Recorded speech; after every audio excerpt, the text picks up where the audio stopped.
తీసుకెళ్ళి గవర్నమెంట్ అంటే గవర్నమెంట్లో అన్ని అవైలబిలిటీ లేవు, కరెక్ట్ క్లాస్ రూమ్స్ లేవు ముందు పిల్లలకి. అక్కడక్కడే కూర్చోబెట్టేస్తున్నారు, బాల్కనీలో కూర్చోబెట్టేస్తున్నారు. నమస్తే అండి, చెప్పండి. సో చూసుకుంటే బయట స్కూల్ ఫీజులు చాలా ఎక్కువైపోతున్నాయి. అవునండి. అంటే ఫస్ట్ క్లాస్ నుంచి 10th క్లాస్ వరకు లక్షల ఫీజులు తీసుకుంటున్నారు. అవును. దాని తగ్గట్టు చదువు చెప్తున్నారంటారా? చెప్తున్నారా అంటే వాళ్ళేమో చెప్తున్నామనే మేము ఫీజులు తీసుకుంటున్నామని అంటారు. ఎంతవరకు వాళ్ళని రుద్దడమే తప్ప వాళ్ళకి అర్థమయ్యే నాలెడ్జ్ విషయంలో చెప్పడం లేదు. నేను అదే అనుకుంటాను. ఎంతసేపు ఆ పేపర్స్ తీయడము, టెస్ట్ పేపర్స్ అంటారు, ఆ పేపర్స్ అంటారు, ఇవి అంటారు, అవి చెప్పడం తప్ప వాళ్ళకి పిల్లలకి పాఠం అర్థమయ్యే రీతిలో అయితే చెప్పట్లేదు. బట్టి బాపత అంటారు కదా, ఆ పరిస్థితుల్లో ఉన్నారు పిల్లలు అయితే. ఇప్పుడు అంటే సొంతంగా క్వశ్చన్ వాళ్ళు చెప్పిన క్వశ్చన్ వస్తేనే రాయగలుగుతున్నారు పిల్లలు. వేరే క్వశ్చన్ ఇస్తే దాన్ని అర్థం చేసుకొని రాసే పరిస్థితుల్లో అయితే పిల్లలు లేరు.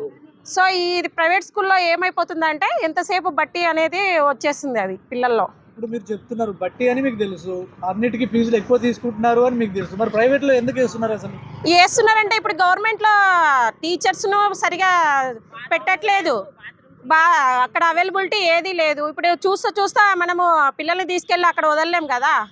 ఇప్పుడు మనం ఏమంటే చదువు ఉంటారు పిల్లలు, బాగా వస్తుంది ప్రైవేట్ స్కూళ్ళలో. ఇప్పుడు వాళ్ళు ఇస్తున్నారు, మా దాంట్లో ఇన్ని మార్క్స్ వస్తున్నాయి, ఇంత పర్సెంటేజ్ వస్తుంది, మా స్కూల్లో చేర్పిస్తే ఇలా వస్తాయి, మీ పిల్లలు కూడా పైకి తీసుకొస్తాం అలా అని చెప్తున్నారు. వాళ్ళు ఏం చెప్తున్నారు కాబట్టి మనకు ఆశనే కదా మన పిల్లలు కూడా వస్తారేమో అనేసి. కానీ ఇప్పుడు మనం తీసుకెళ్ళి గవర్నమెంట్ అంటే గవర్నమెంట్లో అన్ని అవైలబిలిటీ లేవు, కరెక్ట్ క్లాస్ రూమ్స్ లేవు ముందు పిల్లలకి. అక్కడక్కడే కూర్చోబెట్టేస్తున్నారు, బాల్కనీలో కూర్చోబెట్టేస్తున్నారు, సెలార్లలో కూర్చోబెట్టి కూడా చెప్తున్నారు. ఇక్కడ చూసాం భగత్ సింగ్ నగర్లోనే ఉంది, అక్కడ క్లాస్ రూమ్స్ లేక బయట కూడా కూర్చోబెట్టి చెప్తున్నారు. మళ్ళీ టీచర్స్ ఉండరు, అక్కడ ఫ్యాకల్టీ కూడా తక్కువనే ఉన్నారు. సో అదే గవర్నమెంట్ స్కూళ్ళలో బాగా ఉంటే గవర్నమెంట్లో చేర్పించడానికి అభ్యంతరం ఏముంది చెప్పండి. ఇప్పుడు మాకు 3 పిల్లలు, నేను 3 పిల్లల్ని ప్రైవేట్లో చదివిస్తున్నానంటే ఏంటి, మార్క్స్ వాళ్ళు బాగా చదువుకొని బాగా వస్తారు. అదే గవర్నమెంట్ స్కూల్లో అన్ని అవైలబుల్ ఉంటే నేను దాంట్లోనే జాయిన్ చేసేదాన్ని. అది సో గవర్నమెంట్ ఏంటంటే ఇవన్నీ గమనించేసి ప్రభుత్వ స్కూళ్ళని కాలేజీలని ఏర్పాటు చేసి ప్రజల్ని అందుబాటులోకి తీసుకురావాలని కోరుకుంటున్నాను నేనైతే. ఎట్లా ఉంటుంది ప్రైవేట్ నుంచి స్కూల్ ఫీజులు అప్పుడు కానీ లేకపోతే ఎగ్జామ్స్ అప్పుడు కానీ ఎట్లా ఉంటుంది? అంటే మీరు ఫీజు కట్టకపోతే సిచ్యువేషన్ ఎట్లా క్రియేట్ చేస్తారు? సిచ్యువేషన్ అంటే ఏముంటుంది, ఎగ్జామ్ రాపియమండి, హాల్ టికెట్ ఇవ్వమని అని చెప్పేస్తారు. క్లాస్లోనే పిల్లలకి చెప్పేస్తున్నారు వాళ్ళు. ఫీజు ఎవరైతే కట్టారో వాళ్ళ పిల్లల్ని పిలిపించేసి మేము హాల్ టికెట్ ఇవ్వము, ఎగ్జామ్ రాయనియము, ఇదే రొటీన్. అప్పుడు ఇంకా మనకు తప్పదు కదా, మనం ఏం చేసైనా వాళ్ళకి ఫీజు అయితే కట్టాల్సి వస్తుంది. పిల్లలు కూడా ప్రెజర్ తీసుకుంటారు కదా అనేసి మనము చాలా జరిగాయి కదా, నారాయణ కాలేజీలో జరిగాయి, చాలా చోట్ల జరిగాయి ఫీజులు అనేసి అదని ఇది అనేసి చాలా జరుగుతున్నాయి కదా, పిల్లలు సూసైడ్లు చేసుకోవడం. మరి ఇంత ఫీజులు అడుగుతున్నారు కానీ హాస్టల్కి మాత్రం అందరికీ చదువు మాత్రం సరిగ్గా అందించలేకపోతున్నారు. దాని గురించి ఎవరు ప్రశ్నించలేకపోతున్నారు స్కూల్ని.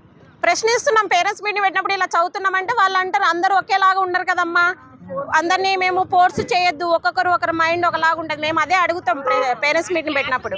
ఇప్పుడు 30 మంది ఉంటే దాంట్లో 5 మెంబర్సే ఫస్ట్ వస్తున్నారు, మిగతా పిల్లలు రావట్లేదు.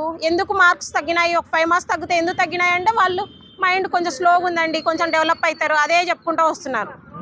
అది ఎందుకనేది మా పిల్లల్లో ప్రాబ్లం ఉందో వాళ్ళు చెప్పడంలో ప్రాబ్లం ఉందో మాకైతే అర్థం కావట్లేదు. అది సొల్యూషన్ ఏంటంటే అది వాళ్ళు గమనించుకొని అందరినీ ఒకే లెవెల్ వాళ్ళు చెప్తున్నారని మనం చెప్పలేదని ఎవరిని అనకూడదు. వాళ్ళు చెప్తున్నారు, వీళ్ళు టీచర్స్ చెప్పే విధానం కూడా అందరికీ పిల్లలకి అర్థమయ్యే రీతిలో చెప్పాలి. ఊరికే ఫీజులు తీసుకుంటే అయిపోదు కదా, పిల్లల్ని అందరినీ ఇప్పుడు వాళ్ళు ఉన్నా లేకున్నా ప్రైవేట్ స్కూల్లో అయితే జాయిన్ చేస్తున్నారు డబ్బులు కట్టి. అప్పుడు వాళ్ళు ఏంటంటే టీచర్స్ అది గుర్తులు పెట్టుకొని అందరి పిల్లల్ని ఒకే దృష్టిలో తీసుకొని చదివించాలని నేను అనుకుంటున్నాను. దానికే సరిపోతుంది.